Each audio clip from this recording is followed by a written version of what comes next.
Hello, my dear student. I welcome you all to the maths class. So, you all know that in our last class we have completed exercise 6.4. So, from today onwards, we are going to continue with exercise 6.5 from chapter number 6, triangle and its properties. So, but before going to the exercise, I would like to discuss about the property which is in which exercise 6.5 is totally based upon, that is right angle triangle and Pythagoras property. So I hope you people have not heard the term Pythagoras, but let me tell you that this property is very useful till your higher class, till class 10, 9 of course. After that also you will be using this property many a time. Okay, so although Pythagoras property is unfamiliar to you all, but I don't think right angle triangle is unfamiliar. Right angle triangle means this type of angle in which one of the angle is 90 degree, isn't it?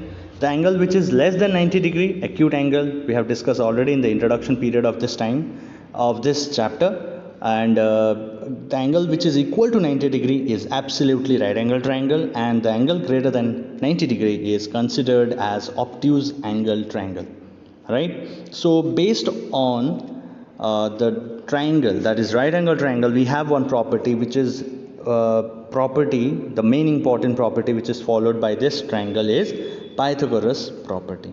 Okay, so what is Pythagoras property, what is Pythagoras theorem, that we are going to discuss in this session. Okay, so let us start. Pythagoras theorem, Pythagoras property or theorem, both are same, don't get confused. Okay, state that in a right angle triangle, so remember Pythagoras property or theorem is only applied in case of right angle triangle, not in other triangle, that is not in acute angle, not in obtuse angle, or it is only applied in case of right angle triangle. So in a right angle triangle, the square of the hypotenuse side is equal to the sum of the other two sides. Okay, so here new terms are coming, that is what is hypotenuse, right? So what is hypotenuse, what is perpendicular, what is base, that we are going to discuss in this chapter one by one.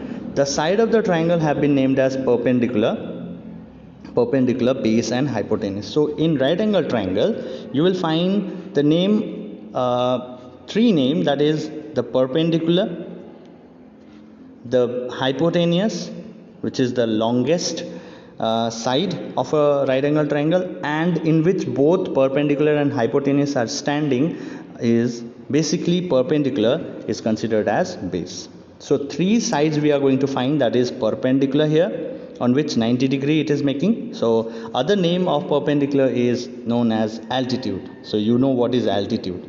The first property which we have discussed about is altitude and median, right? So but here we are just talking about the perpendicular. The other name for perpendicular is altitude, that means the height. This is perpendicular, this is height or altitude. And the longest side of the right angle triangle, this is the slanting side, the slanted side is considered as hypotenuse. Okay, hypotenuse, okay, let me erase this, hypotenuse. Okay, and the base, that is the ground level in which the perpendicular is standing are considered as base. So what is this Pythagoras theorem? So Pythagoras theorem is the square of the hypotenuse side. Square of the hypotenuse side is equal to, so I can write it as is equal to the sum of the square of the other two sides. So hypotenuse square is equal to perpendicular square plus base square. This means that only, p square plus b square. So this is very important chapter in trigonometry in your class 10. So this is the base. If you have a good base, if you have a good conceptual base right now, if you are clear with, then in class 10 no one is going to stop to get you a good marks. So this is Pythagoras theorem, that is Pythagoras theorem state that hypotenuse square, the square of hypotenuse side is equal to means equal to symbol should be used, equal to the square of the perpendicular and the base square. Other two side means the perpendicular and base, isn't it? So there are three sides in a triangle. So in a right angle triangle we got a new name, that is perpendicular, in which the 90 degree is forming with the base, and the longest side is the hypotenuse side. Okay, if somebody asks you 24, 30 and 40, which is the hypotenuse among this, if suppose this is right angle triangle and these are the side given, so you have to mention which one is the hypotenuse. So 40 centimeter is the hypotenuse. Why? Because hypotenuse, so h here is hypotenuse, not height. P will be height or altitude. Okay, so don't get confused, because the hypotenuse will be referring to the longest side. So that is why in this case, that is in right angle triangle, the Pythagoras theorem is applied. So the basic formula which we have learned till now, right now, is this is perpendicular here, this is hypotenuse here, and this is the base here. So A, B, C here are the name of the side given to them. So h square is equal to p square plus b square. Don't forget the formula. H square is equal to p square plus b square. This is Pythagoras theorem. That is, the square of the hypotenuse side is equal to the sum of the two squares, sum of the other two sides. So before starting the exercise, I want you all to write down this note in your copy, and after that make the figure and write down this formula. Alright, so if this is clear to everyone, if the formula is noted down by everyone, then we will be solving exercise 6.5 now. Okay, so the question is PQR is a triangle. So let us make PQR is a triangle but right angle at P. So we cannot make this type of triangle now, because they have said it is right angle at P. Right angle at P means at P 90 degrees formed. So we have to form right angle triangle, not obtuse or not acute angle triangle. Okay, so PQR, suppose PQR is this, and PQ is 10 centimeter here and PR is 24 centimeter. Find QR. So PQ value is given, so I can write 10 centimeter here, and PR is given here, that is 24 centimeter. Now we have to find the value of hypotenuse. So you know the formula, right? So you know the formula, h square is equal to p square plus b square, right? So if I have to write the h, what is the h what is our h? H is the side PQ, RQ square. P square means RP square, right? RP square plus b square means it is PQ square. So this is the another way of representing along with this side.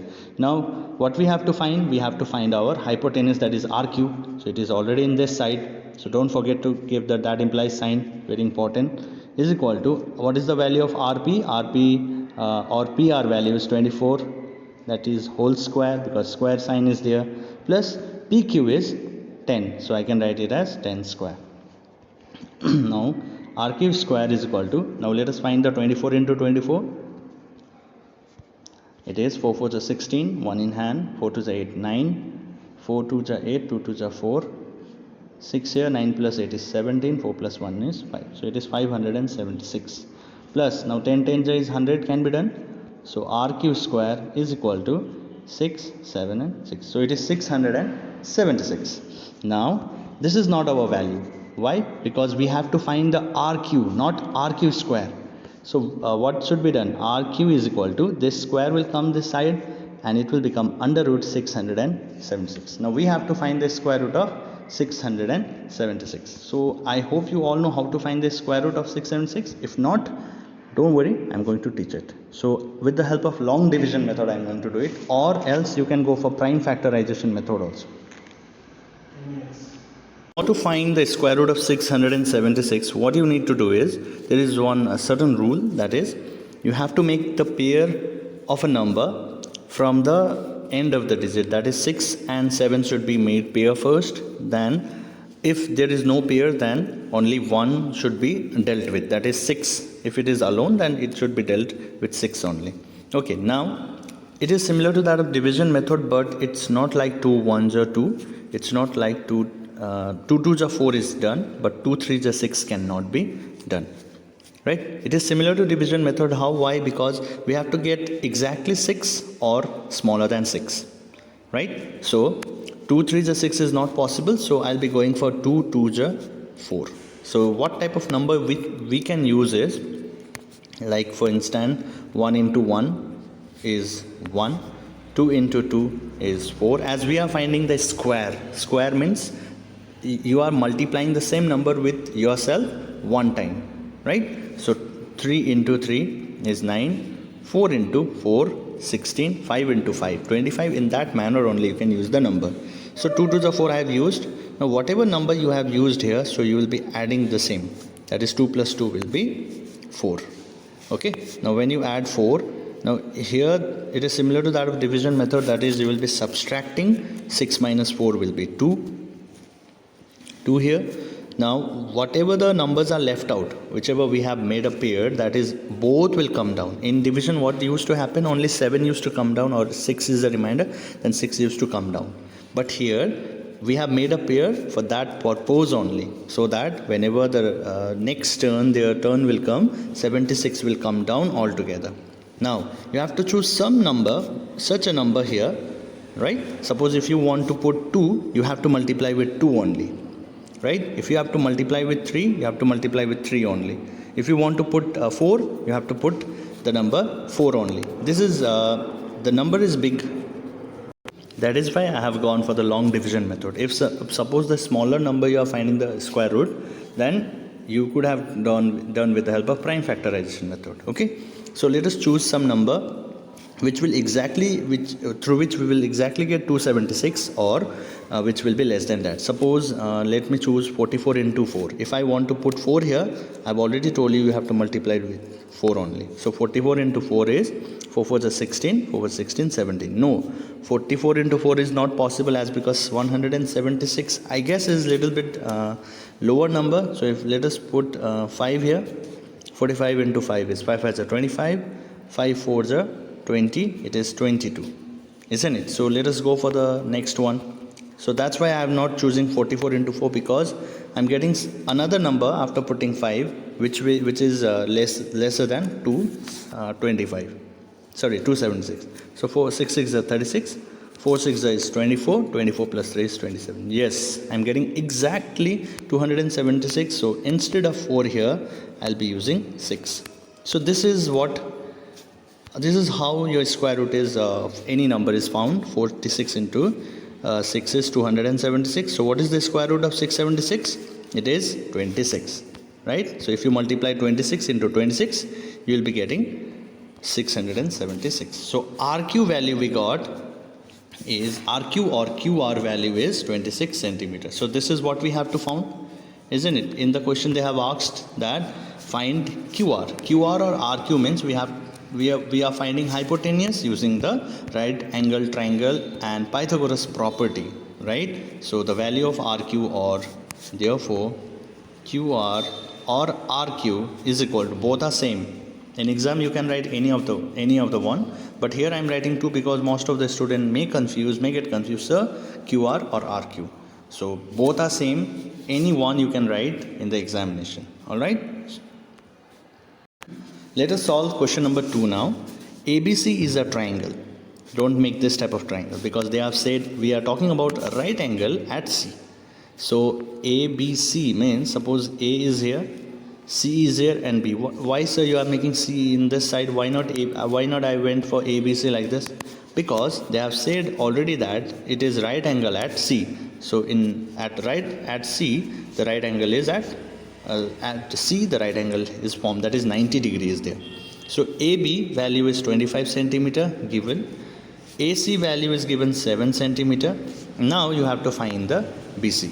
Okay, so here we are going to use the same property which we have discussed, that is Pythagoras property. What does Pythagoras property state? Pythagoras property state that hypotenuse square of a right angle triangle, square of hypotenuse is equal to sum of the perpendicular square, sum of the square of perpendicular and base, or hypotenuse square is sum of the other two side. Other two side are perpendicular and base square, isn't it? So what is let us write the name of the side. So because here we have the name of the triangle, so let us write H means it is AB square is equal to P means it is AC square plus B square means it is base square. So BC square. So you know this is base, this is perpendicular, this is hypotenuse. So BC we have to find it. So what are the value given? AB value is given 25 whole square, AC value is given 7 square, plus BC square. Don't forget to put that implies sign over here, is equal to, now if I multiply 25 into 25 two times, I'll be getting 625, is equal to 7 into 7 is 49 plus BC square. What we have to find? We have to find BC square, that is base. So if I subtract this two value, 625 minus 49 will be equal to BC square. I have brought this side transposed, I am getting this value. Now subtract this two, 625 minus 49, 9, 10, 11, 12, 13, 14, 15, it is 6 here. Now 1 has been transferred to 5, it became 15. Now so 15 minus 9 is 6. So here it is 1. So here it is giving 6 is giving 1 to 1 again. So 4, it is 7. Okay, now it is 5 here. So it is 576. So the value of the BC is not 576. The value of BC square is 576. And our desired and our the value which we have to find is of base, not of BC square, not of base square. We have to find only of base, that is BC, will be equal to, when this square will be transposed to this side, it will become square root to 576. Now again, long division method can be chosen, or you can go for prime factorization method as mentioned. But here prime factorization would be little bit complicated because this is little bigger number, right? Till 100 prime factorization it's okay, but 576 it will be lengthier one. So I'll be going for prime factorization, or long division method. So I've already told you have to make a pair of the number from the end, right? Now so 2 2s are 4 can be done, plus 2, because I've whatever the number you are putting, that should be added. So 2 plus 2 is 4 now. 5 minus 4 is 1 here. This whole 76 will remain down there. Now already in our previous sum we have found that 44 into 4 is 176, isn't it? So I can directly put here 44 here, and 4 is 176. So what is the square root of 576? Square root of 576 is equal to 24, right? It is 24 centimeters. So this is our base. Therefore BC is equal to 24 centimeter. All right, very simple, very easy. I hope you guys understood this, right? All right, proceeding to the next question, that is question number 3. We have a 15-meter long ladder. So long ladder, if suppose this is your wall and this is your ladder placed, what is this forming? This is forming right angle, right? So ladder is the best example to justify the Pythagoras property, because it is actually forming a right angle triangle, right? A 15-meter long ladder. So this is 15 meter here, because they have said long ladder. Ladder means CD, isn't it? So long ladder reached a window 12 meter high. So this is the height of the window, that is perpendicular is given from the ground on placing it against a wall. So I have placed it against the wall. Find the distance of the foot of the ladder from the wall. That means you have to find this. You have to find this distance of the foot. Foot means, of course, it is base, isn't it? Foot of the ladder from the wall. So this is the foot of the ladder and this is the wall. So what is the distance? That means we have to find the base. So I request you all to do this as yourself. This will be a home assignment. All right. So I know you can do it, because in our last sum only we have found how to find base. I have explained you. So this will be the similar one. All right. So this much for today's student. Now next class we will proceed with the next sum. Till then, stay safe and healthy. Thank you everyone.